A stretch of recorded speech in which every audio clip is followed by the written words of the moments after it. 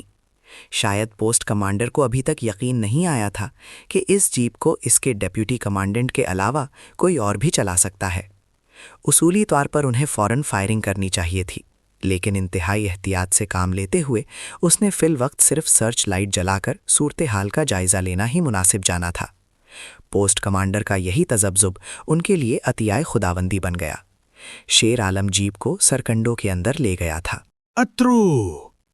اس نے جیپ کا رخ اچانک ہی موڑ دیا تھا۔ سٹیئرنگ اتنی تیزی سے گھمایا کہ بشیر اور گیتا نجلی دونوں اچھل کر پچھلے حصے سے باہر جا گرے تھے۔ جیپ سٹارٹ تھی اور اس کا رخ سندھو پوسٹ کی طرف تھا جب اچانک عالمے نے بھی چھلانگ لگا دی۔ جیپ مست ہاتھی کی طرح لڑکھڑاتی پوسٹ کی طرف بڑھ رہی تھی اور بوکھلائے ہوئے BSF کے جوان اس پر گولیاں برسا رہے تھے، جبکہ جیپ کے تینوں سوار سرکنڈوں کی آڑ میں تیزی سے سرہگی لکیر عبور کر گئے۔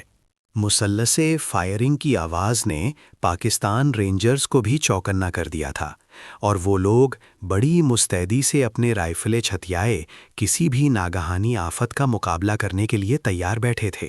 تینوں نے پاکستانی علاقے میں پہنچتے ہی سکھ کا سانس لیا، اور اب وہ سرکنڈوں کے طویل سلسلے کے ایک محفوظ کنج میں بیٹھے خود کو نارمل کر رہے تھے۔ ان تینوں میں گیتانجلی سب سے زیادہ مطمئن نظر آ رہی تھی، گویا کہ اس مسلسل بھاگ دوڑ اور نفسیاتی کھچاؤ نے اس کے خوبصورت چہرے پر اضمحلال طاری کر دیا تھا، لیکن اس کی آنکھوں کی چمک بہت بڑھ گئی تھی اور یوں محسوس ہو رہا تھا جیسے اس کے سر سے بڑا بوجھ اتر گیا ہو۔ اس طرف ہماری کون سی پوسٹ ہے؟ میرے خیال سے ترنگی پوسٹ ہوگی۔ شیر عالم نے اپنا خیال ظاہر کیا۔ نہیں، ہم اس سے ملحقہ پوسٹ ماکھان والی کے نزدیک ہے، بشیرے نے کہا۔ کمپنی ہیڈ کوارٹر بھی شاید یہیں ہے۔ چلو اچھا ہو گیا، ادھر ہی چلتے ہیں، شیر عالم نے کہا۔ وہ جو لڑکا 3-4 روز پہلے جیل میں آیا تھا، اسی علاقے کے گاؤں کا تھا۔ اس کے ذریعے مجھے علم ہوا تھا کہ یہاں دوبارہ خان صاحب کمپنی کمانڈر بن کر آ گئے ہیں۔ میری بہت عزت کرتے ہیں وہ، میرے خیال سے وہیں جانا بہتر ہے، لیکن ہمیں اجالے کا انتظار کرنا چاہیے۔ فائرنگ کی وجہ سے رینجرز والے بھی چوکس ہیں، اور عین ممکن ہے کہ وہ بے خبری میں گولی نہ چلا دیں، بشیرے نے کہا۔ ٹھیک ہے، شیر عالم نے اس کی ہاں میں ہاں ملائی۔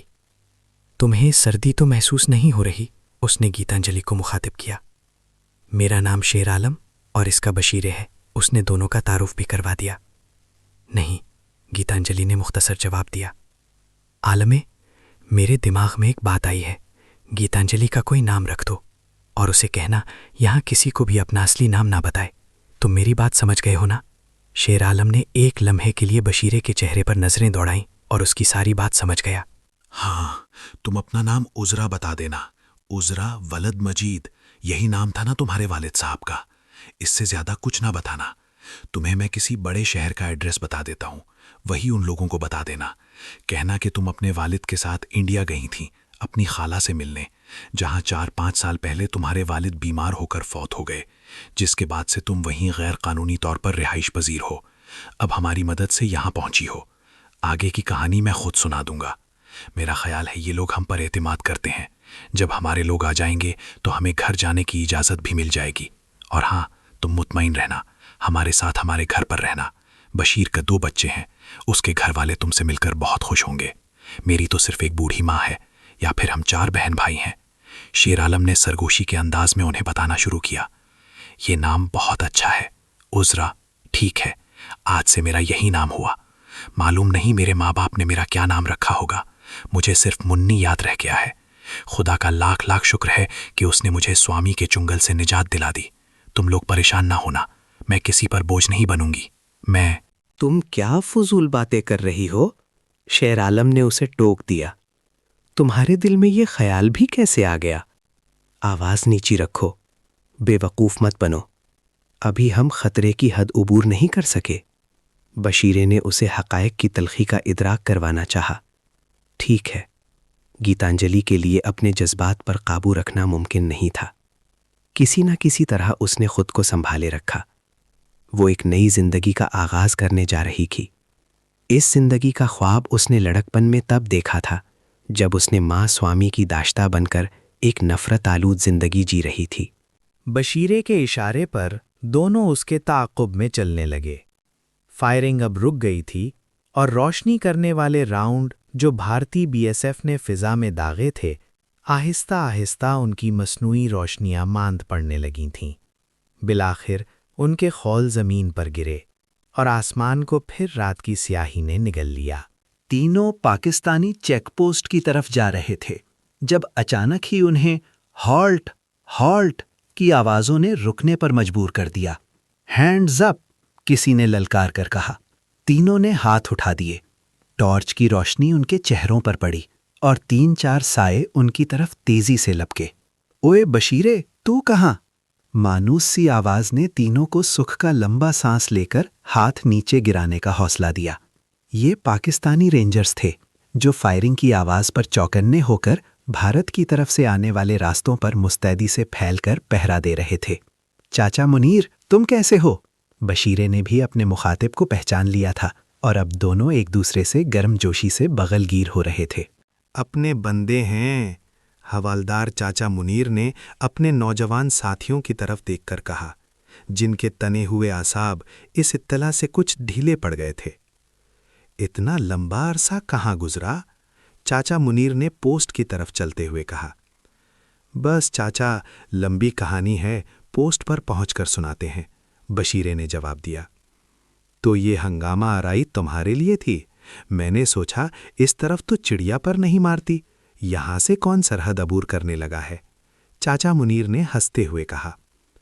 پوسٹ پر ان کی آمد کی اطلاع شاید پہلے سے پہنچ گئی تھی، کیونکہ یہاں موجود 3-4 جوان جو شاید سو رہے تھے اٹھ کر باہر آ گئے تھے۔ اندر آ جاؤ، حوالدار چاچا منیر نے، جو اس پوسٹ کا انچارج بھی تھا، ان کی رہنمائی اپنے کمرے کی طرف کرتے ہوئے کہا۔ تینوں اس کے کمرے میں موجود 2 چارپائیوں پر بیٹھ گئے۔ یہ شیر عالم ہے، معلوم نہیں کبھی اس طرف سے کراس کیا ہے یا نہیں، لیکن ہے بڑا جیدار۔ اور یہ بیچاری مسلمان عورت ہے، ادھر اپنے عزیزوں کو ملنے گئی تھی، وہیں پھنس کر رہ گئی۔ اس کا نام عذرا ہے۔ بشیرے نے حوالدار منیر سے اپنے ساتھیوں کا تعارف کروایا۔ بیٹی، آرام سے بیٹھو، اب تم بالکل محفوظ ہو۔ حوالدار چاچا منیر نے، جس کی ساری جوانی انہی سرحدوں پر پہرا دیتے بڑھاپے کی بھیٹ چڑھنے لگی تھی اور جو انسانوں کے دور بہت اندر تک جھانک لینے کی قدرتی صلاحیت رکھتا تھا، نے گیتانجلی کے چہرے پر گھبراہٹ کے آثار دیکھ کر اسے تسلی دی۔ گزشتہ 10 سال سے تو وہ اسے جانتا ہی تھا۔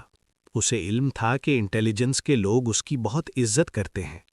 شیر عالم کا نام بھی اسے سنا سا لگا۔ اس کے علم میں یہی بات آئی تھی کہ بشیر بھارت میں گرفتار ہو چکا ہے۔ اس نے اندازہ کر لیا تھا کہ بشیر جیل سے فرار ہو کر آیا ہے اور یہ دونوں بھی اس کے ساتھی ہیں، شاید دونوں میاں بیوی یا پھر کوئی اور۔ حوالدار چاچا منیر نے اس چکر میں پڑنے کی بجائے پوسٹ پر موجود ایک جوان کو چائے تیار کر کے لانے کے لیے کہا۔ سردی کے بڑھنے کا احساس انہیں اب تک تو نہیں ہوا تھا، لیکن اب محفوظ ہاتھوں میں پہنچنے کے بعد وہ موسمی اثرات بھی محسوس کرنے لگے تھے۔ گیتانجلی نے باقاعدہ کپ کپانا شروع کر دیا تھا۔ یہ کمبل اوڑھ لو بیٹی۔ چاچا منیر نے ایک طرف کرسی پر رکھا کمبل اس کی طرف بڑھایا۔ لے لو عذرا، کمبل لے لو، ہمیں رات یہیں گزارنی ہے، شیر عالم نے اسے تسلی دیتے ہوئے کہا۔ گیتانجلی نے کمبل اپنے جسم کے گرد لپیٹ کر خود کو سردی کی شدت سے قدرے محفوظ کر لیا تھا۔ تم لوگ صبح تک آرام کرو، صبح کمپنی ہیڈ کوارٹر اطلاع پہنچا دوں گا، وہاں سے تمہارے دوستوں سے بھی رابطہ ہو جائے گا۔ حوالدار منیر نے چائے آنے پر انہیں کہا۔ اسے خود دوبارہ اپنی جگہ واپس جانا تھا۔ رات کی پہرے داری میں وہ کسی کوتاہی کا متحمل نہیں ہو سکتا تھا۔ ہاں، ہمیں کچھ آرام کر لینا چاہیے۔ خان صاحب ہی ادھر کمپنی کمانڈر ہیں یا نہیں؟ ان کا 2 ماہ پہلے تبادلہ ہو گیا تھا، حوالدار منیر نے بشیر کی بات کاٹتے ہوئے کہا۔ وہ تو انہیں خدا حافظ کہہ کر چلا گیا، لیکن بشیر سوچ میں پڑ گیا کہ یہ نیا کمپنی کمانڈر نہ جانے کیسا ہوگا۔ خان صاحب سے اس کے خصوصی مراسم تھے اور ان کے ساتھ موجود گیتانجلی کو بھی وہ شیر عالم اور بشیر والی حیثیت دیتے، لیکن یہ نیا شخص نہ جانے ان سے کیا سلوک کرے۔ اس نے اپنے شک کا اظہار شیر عالم پر کر کے اسے اور گیتانجلی کو مایوس کرنے کے بجائے فی الوقت صبح کا انتظار کرنا ہی مناسب جانا۔ دونوں ایک چارپائی پر لیٹ گئے جبکہ گیتانجلی کمبل اوڑھے دوسری چارپائی پر بیٹھی رہی۔ شیر عالم اور بشیر نے تو کچھ دیر سو کر صبح کی تھی جبکہ گیتانجلی نے ساری رات کروٹیں بدلتے گزاری تھی۔ صبح حوالدار منیر نے انہیں 2 جوانوں کی حفاظت میں کمپنی ہیڈ کوارٹر کی طرف روانہ کر دیا۔ کمپنی کمانڈر نے ان کا استقبال گرفتار قیدیوں کی حیثیت سے کیا تھا۔ وہ چاہتا تھا کہ دونوں اس کے ان تمام سوالات کے جوابات دیں جو اس کے ذہن میں کلبلا رہے تھے، جبکہ دونوں نے اپنے افسران کے آنے تک اس کی کسی بات کا جواب دینے سے انکار کر دیا تھا۔ تم جانتے ہو کس سے بات کر رہے ہو؟ کمپنی کمانڈر نے انہیں غصے سے لرزتی آواز میں کہا۔ جی ہاں، اپنے ملک کے ایک افسر سے جسے نہ اپنی حیثیت کا احساس ہے اور نہ اس بات کا علم کہ ہم جیسے مہمانوں کے ساتھ کس طرح کا سلوک روا رکھا جاتا ہے۔ ہم نے بتایا ہے کہ ہم کوئی اسمگلر نہیں، انٹیلیجنس کے لوگ ہیں۔ آپ ہمارے افسران کو اطلاع کیوں نہیں دیتے؟ آپ کا حوالدار مجھے جانتا ہے۔ مجھے تو یہ سمجھ نہیں آ رہی کہ آپ بات کس لہجے میں کر رہے ہیں اور کیوں کر رہے ہیں، جبکہ ہم اپنی شناخت کروا چکے ہیں، بشیرے نے کہا۔ تم جو بھی کہو، میرے نزدیک ابھی تک تم تینوں مشکوک ہو۔ میں اپنی تسلی کے بغیر تمہاری کسی بات پر یقین نہیں کروں گا۔ اگر تو نے نہ بتایا کہ یہ عورت کون ہے تو میں اسے علیحدہ لے جا کر تفتیش کروں گا۔ کمپنی کمانڈر کی گفتگو اور اس طرح اچانک پیش آنے والی صورتحال نے گیتانجلی کو بوکھلا کر رکھ دیا تھا۔ وہ بڑی خوفزدہ دکھائی دے رہی تھی۔ دیکھو مسٹر، تم جو کوئی بھی ہو، ہم اب تمہاری کسی بات کا جواب نہیں دیں گے، اور جہاں تک اس عورت کو لے جانے کا تعلق ہے تو اس کا کبھی تصور بھی نہ کرنا۔ یہ ہماری حفاظت میں ہے۔ اگر ہم کافروں کی سرزمین سے اسے بے حفاظت یہاں تک لا سکتے ہیں تو اپنے ملک میں بھی انشاءاللہ اس کی حفاظت کر لیں گے۔ شیر عالم کو بھی تہش آنے ہے گا تھا۔ تم ہو کون ہوئے؟ بڑی باتیں کر رہے ہو؟ کمپنی کمانڈر بڑا اکھڑ اور بدتمیز آفیسر تھا۔ یوں لگتا تھا جیسے وہ نشے کی حالت میں باتیں کر رہا ہو۔ عالمے تو چپ کر، ہم اس کی کسی بات کا جواب اپنے افسروں کے آنے تک نہیں دیں گے۔ بشیرے نے چاہا کہ حکمت عملی سے کام لے کر معاملہ سنبھالے۔ اس کی جہاندیدہ آنکھوں نے کمپنی کمانڈر کی نیت کے فطور کا اندازہ لگا لیا تھا۔ گیتانجلی کی شکل پر نظر پڑتے ہی اس کی آنکھوں کا رنگ بدل گیا تھا۔ وہ تو شکل سے یہی کوئی عیاش دکھائی دے رہا تھا، خوبصورت لڑکیوں سے جی بہلانا جس کا مشغلہ رہا ہو۔ تم یوں نہیں مانو گے، کمپنی کمانڈر نے اتنا کہتے ہوئے اپنی میز کے کونے پر لگے بٹن کو دبایا۔ پلک چھپکنے میں وہاں 8-10 مسلح رینجرز آ گئے۔ یہ لوگ شاید اپنے افسر کے غصے سے آگاہ تھے کیونکہ انہوں نے ضرورت سے زیادہ مستعدی کا مظاہرہ کرتے ہوئے ان پر رائفلیں تان لیں۔ لے جاؤ انہیں اور الگ الگ بند کر دو، کمپنی کمانڈر نے غصے سے پھنکارتے ہوئے کہا۔ دیکھو، تم بہت زیادتی کر رہے ہو۔ اگر تم نے کوئی غلط حرکت کی تو اس کا بہت برا خمیازہ بھگتو گے۔ بشیرے نے اس کی طرف بڑھتے ہوئے اسے سمجھانا چاہا۔ رینجرز نے یہ سمجھا کہ وہ ان کے کمپنی کمانڈر پر حملہ کرنے جا رہا ہے۔ انہوں نے بشیر کو دھکا دے کر ایک طرف گرا دیا۔ شیر عالم نے چاہا کہ آگے بڑھ کر بشیر کو بچائے تو رینجرز اس پر پل پڑے۔ انہوں نے دونوں کو بندوقوں کے بٹ اور ٹھوکریں مارتے ہوئے باہر لے جانا چاہا۔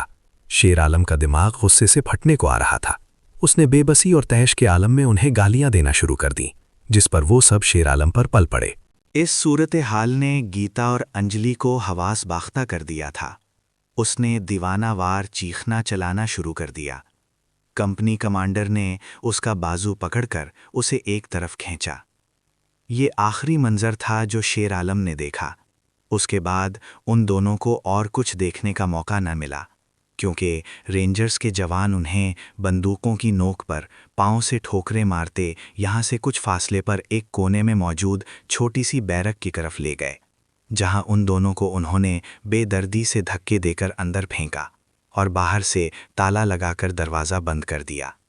دونوں سکتے کے عالم میں کافی دیر تک چپ چاپ بیٹھے رہے۔ انہوں نے اس بہیمانہ سلوک نے ان کے دماغ سن کر دیے تھے۔ انہیں اس بات کا علم نہ ہو سکا کہ اس کمپنی کمانڈر جیسی کالی بھیڑیں جو ملک کے اکثر ذمہ دار عہدوں پر فائز ہیں، غیر شعوری طور پر ہی صحیح لیکن دشمن کا اعلی کار بنی ہوئی ہیں۔ یہی وہ لوگ تھے جو محبت وطن پاکستانیوں کی اپنے گھٹیا اور غیر انسانی سلوک سے برین واشنگ کر دیا کرتے تھے۔ یہی وہ درندے تھے جن کی ناانصافیوں کے خلاف کئی شرفا سراپا احتجاج غنڈوں کا روپ دھار چکے تھے۔ لیکن اپنی وردیوں اور اپنے جیسے حرام کاروں کی مہربانیوں کے طفیل یہ لوگ احتساب سے بچے ہوئے بڑی لاپرواہی سے اس گھناؤنے دھندے میں مصروف تھے اور کوئی انہیں پوچھنے والا نہیں تھا۔ قانون نے انہیں انسانیت کی فلاح کے لیے اختیارات سے نوازا تھا، لیکن ان بھیڑیوں نے اپنے اختیارات کے بلبوتے پر خود کو فرعون بنا لیا تھا اور خدا کی اس زمین پر نمرود شاہی کے نمائندے بن کر بیٹھ گئے تھے۔ افسوسناک بات تو یہ تھی کہ دن بدن ان کی حرام کاریوں میں اضافہ ہوتا چلا جا رہا تھا اور کوئی ان کے منہ میں لگام ڈالنے والا نہیں تھا۔ ایک طرف چاچا منیر جیسے ایماندار اور ملک کی آن پر اپنی جانیں نچھاور کر دینے والے سرحدوں کے پہرے دار تھے، جو راتیں اس لیے جاگ کر بسر کرتے تھے کہ اپنے ملک کے باسیوں کو سکھ کی نیند نصیب ہو، اور دوسری طرف اسی فورس کے ایسے بدکردار آفیسر تھے جو اپنی حرکتوں سے غیور پاکستانی شہریوں کی راتوں کی نیند حرام کر رہے تھے۔ بہت برا ہوا بشیرے، میں اسے کبھی معاف نہیں کروں گا، میں اس کا خون پی جاؤں گا۔ شیر عالم نے بالآخر غصے سے دھاڑتے ہوئے بشیر کو جھنجھوڑ ڈالا۔ عالمے، میں جانتا ہوں اس نے کمینگی کا مظاہرہ کیا ہے، میں جانتا ہوں اس نے بڑی گھٹیا حرکت کی ہے، اس کے باوجود تم صبر کرو اور خود پر قابو رکھو۔ ابھی اس ملک کے پاسبانوں کی غیرت نہیں مری۔ چاچا منیر بھی اسی فورس کا ایک نمائندہ ہے، وہ خدا کے پراسرار بندے جنہوں نے رات ہمارے لیے چارپائیاں خالی کر دی تھیں، اپنے آرام کو ہمارے لیے حرام کر لیا تھا، وہ ابھی زندہ ہے، اسے سزا ضرور ملے گی، تم کسی آفیسر کو آنے تو لینے دو۔ معزز سامعین، ناول فرار کے بعد کی قسط نمبر 5 یہاں اختتام پذیر ہوئی۔ اس سلسلے کی دیگر اقساط اور اس طرح کی دلچسپ دیگر سیریز کے لیے ہمارے چینل ناول نگری سے جڑے رہیے۔ چینل کو لائک اور سبسکرائب کریں تاکہ آپ کو بر وقت ہماری ویڈیوز مل سکیں۔ شکریہ۔